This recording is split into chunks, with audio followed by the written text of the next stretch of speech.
Welcome back, fellow jazz bums. Today, one more record review. It's actually a label I'm gonna talk about for the first time here in the channel. First, please like and subscribe. Follow us on our Instagram, our Discord server. Great discussions, great information. We appreciate you guys stopping by and all the support we've been getting. So, a few months ago, we talked to James Batsford from Newland Records. Newland is a new label, a relatively new label out of the UK, which James is the director, owner, main head behind it. And he's been doing a terrific job putting out great audiophile, great reissues, mostly working with Kevin Gray.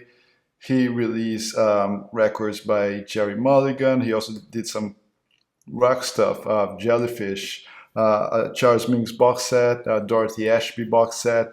And today for the 9th release, they kind of go back full circle and have another Gerry Mulligan release. This is slightly different. The first one was the famous Night Lights, one of his most well-known and desired records, super recognized. Today he has a finding, a great finding, right out of the Swedish radio archives, a 1959 concert performed by the Gerry Mulligan Quartet. So before we get into the release, let's just give it a little forward, understand what it is. So Gerry Mulligan is a baritone saxophonist, piano player in most of his records. He participated in very important moments in jazz. Just to have an idea, he was nominated the Sax Baritone Player of the Year for 42 times, according to the Downbeat magazine. It's not a small feat, right? He participated in The Birth of the Cool with Miles Davis. He was in a piano-less quartet with Chet Baker. He released Night Lights and so many other things. He was somehow an established figure, but also very important in pointing directions in working, being involved with what was to come. There's this famous passage. Again, we had an interview with Aidan Levi, the author of Saxophone Colossus, and there's a passage in that book where Gerry Mulligan, by seeing Sonny Rollins, he just quits the stage and just goes to watching what's this guy doing. I want to learn more from him. I think it's super cool. This kind of shows his personality and his will to always take steps ahead, right? So in 1957, his band disbands, the one with Bob Brookmeyer, and the bassist Bill Crow, which by the way signs the liner notes for the record. Very, very kind and very nice words by Bill. He talks a little bit about the story there. So 1957, the band dismantles. He goes back to the Hickory House to play with the Marion McFarland Trio. Some of his dates get canceled, and he gets a call from Gerry again. And Gerry, I'm putting again a quartet, and I would like to know if you want to participate. We're going to play with Art Farmer. and of course, he immediately was in. So this quartet was consisted of Gerry Mulligan, Art Farmer, Bill Crow on bass, and Dave Bailey on drums. And they had a contract with Columbia. They are about to record the record. Bill Crow actually seated his apartment for Gerry to have some peace and write some songs. But Bill and Art Farmer also came with songs for the record, which turned out to be one of his greatest on Columbia and one of my favorite records by Gerry Mulligan, Quartet, which is what is there to say. So in 1959, they released this record early in the year. And later they go tour. They go tour Europe by invitation of Norman Granz with the Gene Krupa Quartet and the Jimmy Juffe Three. So they play many countries, and one of the countries that Bill especially mentions was really a great experience for them was the Swedish concerts. And fortunately, they were able to locate these original tapes from those recordings, and that's what Newland is putting out today. It's a Swedish 1959, May 19, 1959 to be more exact, concert at the Swedish Jazz at the Philharmonic, of course, by Norman Granz in Stockholm, recorded by the Swedish radio. And James, by obtaining these tapes, worked with Kevin Gray. Kevin Gray did an amazing job remastering from those tapes, and that's the product that we get here today. So first, let's take a look. It's beautiful, beautiful. This matte finish cover, like no fingerprints attracted, great liner notes. The hype sticker giving all the DNA here, the detail. The Gerry Mulligan Quartet, remastered by Kevin Gray, printed and pressed at Palace.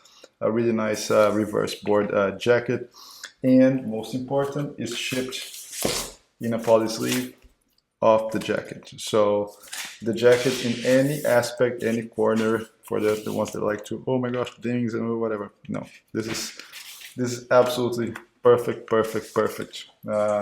Shipped, delivered, and it's a great thing. So looking at the concert, right, the tracks that we have available here, we have six tracks, 7 actually, if we count the introduction. There's an introduction by Jim Krupa, which was kind of common in those Jazz at the Philharmonic concerts, which were no longer happening in the US. Remember, in '61, he sells Verve, and then he just stops dealing with the business entirely. So '59, Jazz at the Philharmonic was at his ends. Let's put it that way. So most of the concert is based on songs from this record. It's like almost if they're touring this record. Songs as Catch Can, Just in Time, Blue Port, and Utter Chaos, which are all present in this one.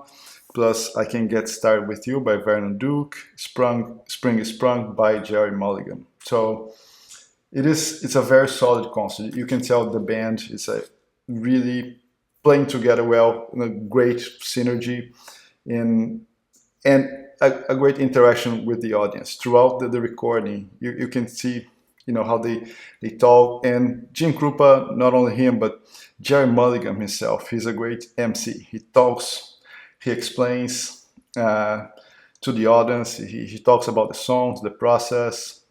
It's a really great interaction there. So that's a concert that feels really intimate. This is a stereo recording, right? So let's go now talk more about the sound quality. It's a stereo recording, but it feels very intimate. You don't have like a huge panning, things going like all over the place, but you can see bass and drums here, piano there, when Jerry's on the piano, the horns and the bass are more like nice and centered. So my impression sound-wise is spectacular recording. It's extremely silent. The pressing is like extremely silent. The instruments are crispy clear. Even the bass and drums that usually get kind of muffled and a little bit jammed on the background. In old recordings like that, I just found it was really well presented, crispy, especially the snares and the cymbals. Everything comes across very clear, but not overwhelming. The horns, there's a lot of interplay between Jerry and Art Farmer, exchanging solos, exchanging notes at the same time. So they are on the right volume there, if I can put it that way. You can hear both clearly, you can tell who is who, and it's a really fun listen. And my favorite ones are Just in Time, the last track on side 1, and Blue Port. It's a blues by Art Farmer that was brought to the Columbia record while Jerry was working on it. And this is so bluesy, so uplifting, and the solos there. And to me, this is a record that it's a great portrait of Art Farmer, how important he was for this recording, and how the band just achieved, I think, some new heights in there. And I think Jerry really was genius in putting these guys together with this amazing rhythm section by Bill and Dave Bailey, because they just keep the rhythm so tight and fluid. The music just flows beautifully. It's a recording that, given the age and how it was since there, it's impressive how good, how fresh, and how intimate and live it sounds. I was really surprised with the presentation, with the record, with the music itself. So that's why I decided to talk more about it and share my impressions on a video with you. Okay, so, and lastly, thanks Newland, thanks James for reaching out, for talking to us in the channel, for doing this amazing job. And this is a record that I recommend. I've been playing quite a few times over the past few days since it arrived. And it's an excellent presentation, excellent cover pressing for the ones that like the details. But music-wise, I think is a great treasure, something that was really nice to be found in those archives, and hopefully there's more to come, because those live philharmonic tours in Europe was absolutely great and deserve to be surfaced more and more. Thank you so much for watching.